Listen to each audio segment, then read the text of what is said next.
it's West Coast Nationals weekend here in Northern California at the Red Bluff Outlaws, one of the most exciting weeks in outlaw karts. Welcome back to today's video. This is night number 1 of 3 for this event. It's actually 4 nights this year. We had the Cage Clone Classic last night, but we did not hit the racetrack at all. Now, we've already done 12 points races here this winter at the Red Bluff Outlaws. If you guys are new, this is where we compete on a weekly basis starting at the end of October and here into the beginning of March, and it kind of gives us a chance to, keep our skills sharp and get the chance to race during the wintertime when no one else is racing. So we're here at the Red Bluff Outlaws, night number 1 of the West Coast Nationals. All you guys need to know tonight is we are going to be competing in the factory QRC number 18T. We are going to have a qualifying session, which that is going to actually not do a whole lot for us. It's actually going to set us up if there's a tiebreaker for the points later in the week. So we're going to do that qualifying session, and then we're going to have our first heat race. That's going to lead us into tomorrow, where we're going to do our second heat race. And after all the points combined between those 2 heats, that's going to set us up for a qualifier. But that's just going to be tomorrow night. We're going to stick to tonight. Like I said, we're going to have qualifying, a heat race. We're going to get it all started in the factory QRC number 18T. We're all going to be chasing the Golden Eagle and a $3,000 payday in the open division. I'm excited to get it started.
Well, we got a couple of tries there in the factory QRC number 18T at a good lap. We had like 2 yellows in our qualifying session, which is just a little bit rare. You don't usually see that. Usually it's 3 quick laps, you get your chance, and if you don't lay down a good lap, it is over. After our group, we were second quick, so that feels pretty good. The only thing that was frustrating about it is I did not feel the most comfortable. The track has a lot of grip, which is actually unusual for the 2020-2021 season. If you guys have been following along, you know that it's actually been slicking off much quicker, but they did something for the West Coast Nationals because we have 230 entries to try to keep some grip in the racetrack, and it's definitely there, but whatever they did caused it to be a little bit more rough. So you can really feel that. It's almost like wavy out there on the racetrack, but we're second quick. I'll let you guys know how we end up, even though qualifying literally means nothing with this format. It's just for tiebreakers later in the weekend. So I count that as a hot lap session. We'll try to get our stuff a little bit better, see where we end up, and move on to our heat race starting from the front row outside.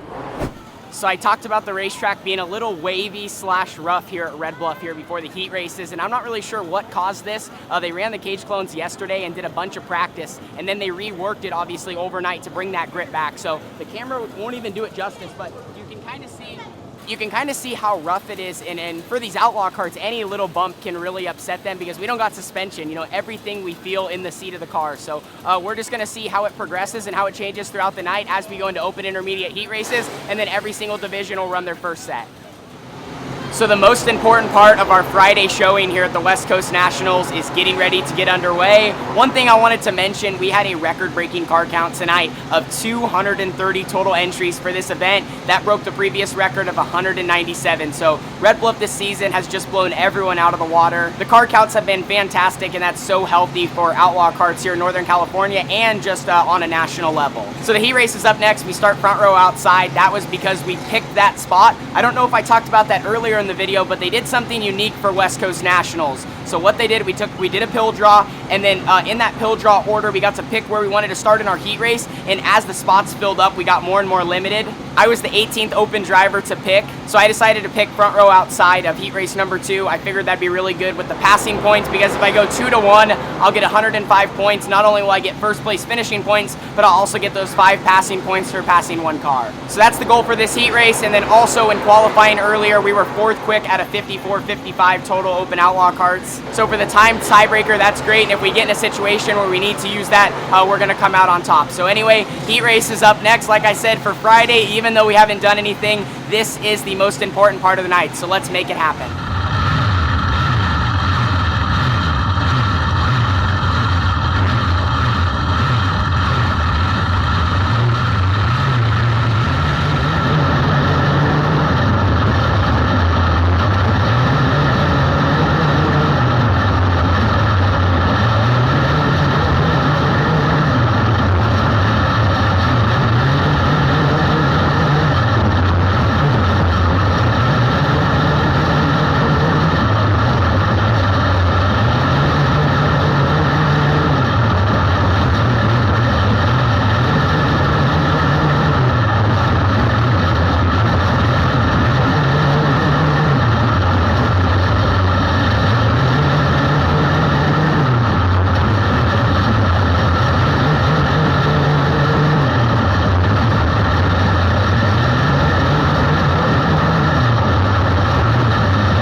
Well, we did what we had to do for night number 1 of the 2021 West Coast Nationals. Started front row outside and was able to lead every single lap of the heat. Do want to give a shout out to my mom and dad. They actually cooked for the factory QRC boys tonight. We got cookies, candy, walking tacos, all this good stuff. So we are all well fed here for night number 1. The 18T was pretty good. We're working on just getting better and better. I wouldn't say it was a 10 out of 10, probably a 9 out of 10. The only thing I struggled with a little bit was on the top side, just trying to hit my mark and keep my car from actually pushing up on exit. It's really easy to get in the dust, and the track conditions are just so much different than normal. But like I said, we did what we had to do. The 1C of Chase Hill, who ran 2nd from 3rd, was really, really quick, and I felt like us two were the class of the field, at least for that set of heats, and I think tomorrow we should be able to drive through the field from the back.